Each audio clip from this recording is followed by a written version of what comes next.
പ്രണയപ്രതികാരത്തിൻ്റെ നിരന്തരമായ വാർത്തകൾ കേട്ട് തല മരവിച്ചവരാണ് നമ്മൾ മലയാളികൾ. വർഷങ്ങളോളം പ്രണയിച്ചവളെ കൊന്നില്ലാതാക്കുന്ന വെറുപ്പിൻ്റെ സംസ്കാരം ഈ നാട്ടിലെ യുവാക്കളെ പിടിമുറുക്കിയിട്ടുണ്ട്. കൊല്ലം ഉളിയകോവിലിൽ കോളേജ് വിദ്യാർത്ഥിയെ കൊലപ്പെടുത്തിയ ശേഷം യുവാവ് ആത്മഹത്യ ചെയ്ത സംഭവത്തിന് പിന്നിലും പ്രണയപ്പകയാണ് കാരണം. കൊല്ലപ്പെട്ട ഫെബിൻ ജോർജ് ഗോമസിൻ്റെ സഹോദരിയെ വിവാഹം ചെയ്തു നൽകാൻ കുടുംബം വിസമ്മതിച്ചതിനെ തുടർന്നുണ്ടായ പ്രകോപനമാണ് കൊലപാതകത്തിലേക്ക് നയിച്ചത്. കാമുകിയെയും കുടുംബത്തെയും കൂട്ടക്കൊല ചെയ്യാൻ പദ്ധതിയിട്ടാണ് പ്രതി തേജസ് രാജ് എത്തിയതെന്നാണ് നിഗമനം.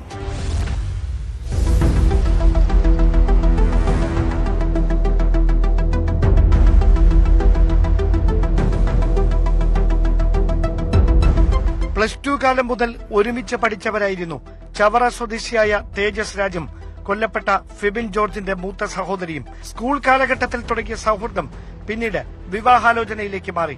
കൊല്ലത്തെ സ്വകാര്യ ബാങ്ക് കോച്ചിംഗ് സെന്ററിൽ ഒരുമിച്ചായിരുന്നു ഇരുവരുടെയും പഠനം. യുവതിക്ക് ബാങ്കിൽ ജോലി ലഭിച്ചെങ്കിലും തേജസിന്റെ ശ്രമം പരാജയപ്പെട്ടു.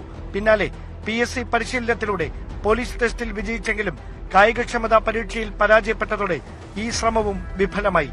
ജോലിയിൽ പ്രവേശിക്കാതെ വിവാഹം നടത്തിത്തരാൻ ഫെബിന്റെ കുടുംബം സമ്മതിക്കില്ലെന്ന് ബോധ്യപ്പെട്ടതോടെയാണ് തേജസ് രാജ് കടുത്ത മാനസിക സമ്മർദ്ദത്തിലായത്. തേജസിന്റെ പെരുമാറ്റത്തിലെ അസ്വാഭാവികതകളെ തുടർന്ന് ഫെബിന്റെ സഹോദരി ഇയാളുമായുള്ള സൗഹൃദം തന്നെ വേണ്ടെന്ന് വെക്കുകയായിരുന്നുവെന്നാണ് പോലീസ് നൽകുന്ന സൂചന.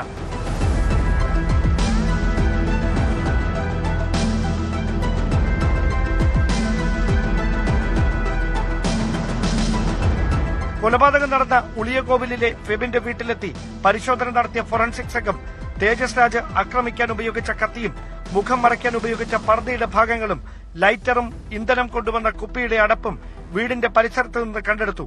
ഇൻക്വസ്റ്റ് നടപടികൾ പൂർത്തിയാക്കി പാരിപ്പള്ളി മെഡിക്കൽ കോളേജ് ആശുപത്രിയിലേക്ക് മാറ്റിയ ഫെബിന്റെ മൃതദേഹം കാണാൻ നിരവധി ആളുകളാണ് ആശുപത്രി പരിസരത്ത് തടിച്ചുകൂടിയത്. ഭയങ്കര ഷോക്കായിരുന്നു. എനിക്ക് കേട്ടപ്പോ സഹിക്കാൻ കഴിയും. 3 ദിവസം ഇവിടെ അച്ഛനമ്മ എടുത്ത് വന്നു ഇവരുടെ കുറെ അധികം കാര്യങ്ങള് സംസാരിച്ചിരുന്നു. സാമ്പത്തിക ബുദ്ധിമുട്ടുകളോ ഒക്കെ ഇങ്ങനെ സംസാരിച്ചിരുന്നു.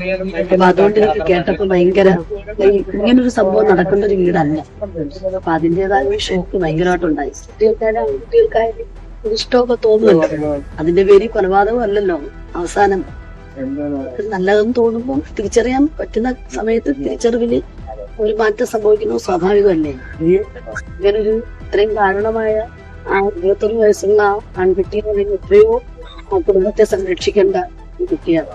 ആരോഗ്യം വീണ്ടെടുത്ത ശേഷം ജോർജ് ഗോമസിന്റെ വിശദമായ മൊഴി രേഖപ്പെടുത്താനാണ് കൊല്ലം ഈസ്റ്റ് പോലീസിന്റെ തീരുമാനം.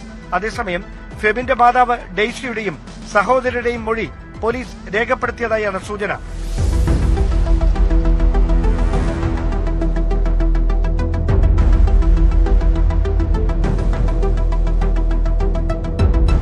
ന്യൂസ് 18 തിരുവനന്തപുരം.